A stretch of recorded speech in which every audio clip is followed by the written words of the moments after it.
Hey, good morning leaders. Hari ini saya akan sharingkan tips singkat tentang gimana caranya Anda bisa memimpin seorang anak buah yang lebih senior dari Anda. Mungkin lebih senior dari usia, mungkin lebih senior dari pengalaman, atau dari dua-dua. Misalkan perusahaan Anda sedang merekrut orang dan orang ini kemudian ternyata ditaruh sebagai posisi subordinate atau anak buah Anda. Ya, sebagai anak buah Anda, tapi dia backgroundnya lebih lama bekerja daripada Anda di bidang Anda dan lebih senior mungkin dari urusan usia, ya, lebih senior, lebih tua, lebih matang, gitu ya. Gimana caranya supaya Anda bisa mendapatkan chemistry yang baik, supaya Anda bisa memimpin dengan baik dan hasilnya menjadi sinergi yang bagus. Oke, so pertama-tama sebelum saya masuk ke tipsnya, saya mesti beresin dulu mental ya. Ada beberapa mental yang salah ketika saya mendampingi pengusaha yang atau manajernya yang memiliki anak buah lebih senior.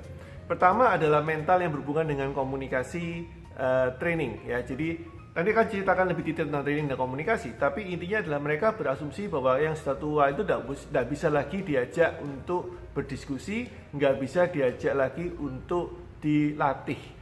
Nah, ini mesti dibuang. Ya, karena ada pepatah atau ada kata-kata yang mengatakan kalau sudah tua belajarnya lambat.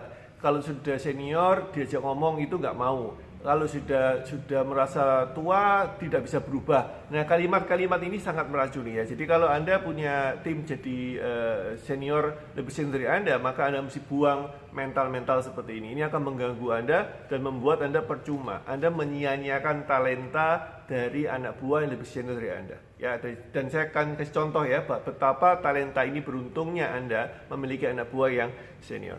Oke, so bagaimana tipsnya coach untuk menghandle anak buah yang lebih senior? Pertama, satu adalah komunikasi. Ya, ini kuncinya. Komunikasi ini bukan berarti komunikasi untuk sekedar motivasi. Saya nggak bilang ke arah sana.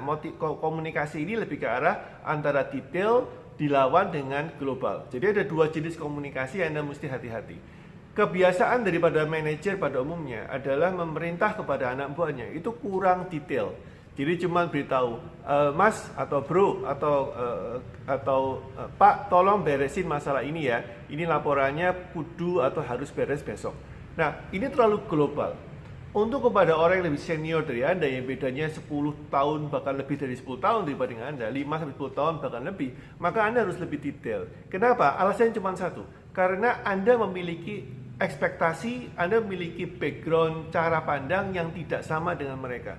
Mereka bekerja mungkin selama daripada Anda dan mungkin pengalaman mereka yang lama membereskan sebuah laporan itu beda dengan konteks Anda membereskan sebuah laporan. Bisa ngerti poin saya ya?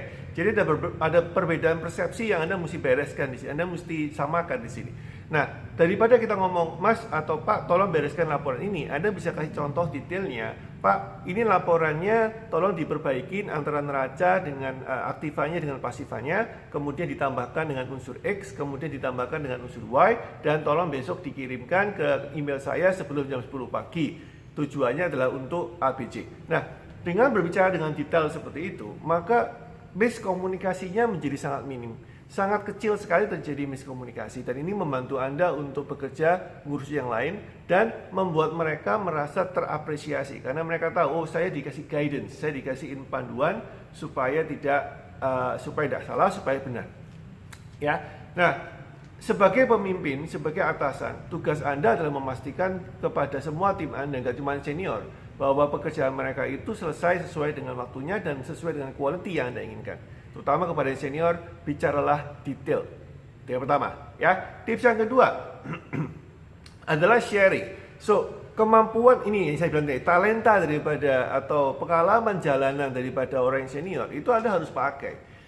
Adakan sedikitnya mungkin seminggu sekali ya untuk ketemu secara virtual kalau mungkin tidak memungkinkan untuk bertemu face to face untuk mereka sharing ya, mereka sharing tentang pengalaman di bidang Anda. Misalkan pengalaman di menawarkan jasa di perusahaan-perusahaan yang besar. Mungkin mereka pernah pengalamannya menawarkan sebagai sales keliling di perusahaan besar. Apa yang mesti dilakukan? Step 1, step 2, step 3. Bikin agenda yang rutin, mungkin seminggu 2 minggu sekali dengan judul yang jelas sesuai dengan kemampuan mereka, sesuai dengan keahlian mereka untuk mereka kemudian sharing kepada tim Anda. Percaya tidak percaya, ini sangat valuable sekali. Ini sangat bagus banget. Pertama, mereka merasa diajeni, dihormati, diuongke, diseniorkan. Yang kedua, Anda mendapatkan masukan yang belum tentu loh Anda tahu. Belum tentu Anda tahu. Buat ini menjadi sebuah kebiasaan yang baik. Nah, tips saya seperti ini. Ketika sharing, tips saya judulnya harus jelas. Jadi jangan bilang cuman Pak, kali ini sharing ya, terserah mau seperti apa. Ini nggak bagus. Anda minta sharing sesuatu yang dalam kekuatan dia, supaya mereka juga merasa tidak digadang-gadang saja, tapi memang benar-benar diambil dan dimanfaatkan ilmu dengan bagus sesuai dengan kemampuannya dia. Jangan terlalu umum, kasih mereka kesempatan untuk mikir 1-2 hari sebelumnya. Besok tolong sharingkan hal ini sesuai dengan pengalaman Anda, and no judgment. Tidak ada yang menilai Anda, tidak ada yang mengatakan oh itu zaman dulu, sekarang udah nggak bisa. Nggak boleh, harus Anda pahami bahwa ini adalah sharing. Judulnya sharing.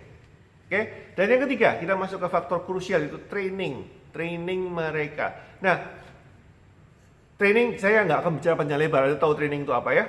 Nah, tapi poin saya gini ya, goal daripada training untuk orang senior itu jangan cuma sekedar menambah ilmu mereka, tapi membuat status mereka lebih baik. Misalkan Anda saya training Pak Budi untuk menjadi mentor, Anda saya training Bu Siska untuk menjadi pengajar atau pembimbing anak-anak yang baru masuk.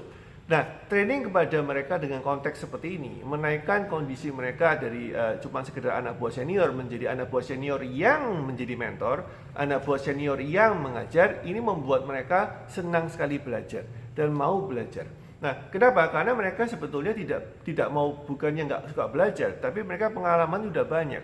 Jadi sebetulnya apa yang Anda mau minta mereka belajar itu mereka sudah bisa cari tahu di tempat lain. Ini kenapa kadang-kadang orang berpikir ya, orang senior itu diajarin susah, bukan susah ya. Mereka sudah tahu sumber informasinya, mereka bisa cari kalau dibutuhkan. Nah, sedangkan kita membutuhkan mereka tahu sekarang. Gimana caranya? Minta mereka untuk belajar untuk menjadi mentor, minta mereka belajar untuk menjadi tanda kutip pengajar. Ya, untuk mereka nanti memperkuat tadi yang nomor 2 tadi, sharing quality-nya mereka. Jadi pengalaman ditambah dengan ilmu, diklopkan menjadi satu paket sehingga mereka menjadi satu whole package yang komplit begitu ya. Nah, finally yang terakhir adalah tolong Anda jangan jadi bos mereka. Ini yang penting ya, jangan jadi bos mereka tapi jadilah manajer. Bedanya apa? Kalau bos itu bossy ya. Sebetulnya kalau kita bilang bukannya salah, ini cuman advice terakhir ini sebetulnya saran saya pribadi ya. Mereka sudah sering menjadi anak buah, mereka sudah tahu makan asam garam, mereka sudah tahu jadi bos itu seperti apa. Karena mereka juga jadi atasan dulu di perusahaan yang lama punya anak buah. Jadi mereka sudah tahu lah gimana soalnya bos itu seperti apa, gimana belagunya bos itu seperti apa. Dan ini tidak perlu Anda tonjolkan lagi, tapi ditonjolkan lagi. Tapi pilihlah menjadi manajer mereka.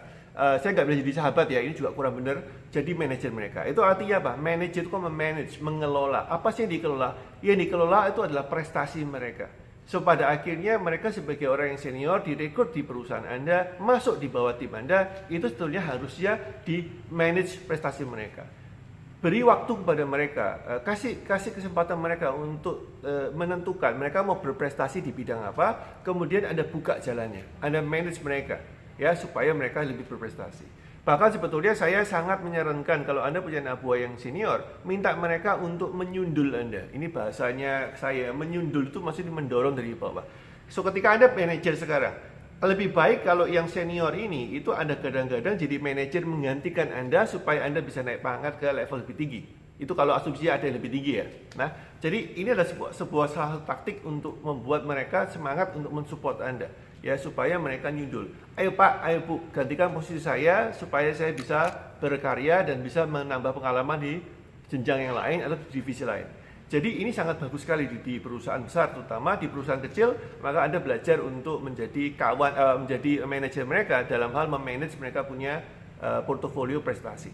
Oke? Itu tips pendek saya, semoga bermanfaat. Semoga Anda yang punya anak buah senior bisa memanfaatkan talenta dan kebaikan mereka untuk perusahaan Anda dan untuk Anda sendiri. See you tomorrow. Bye-bye.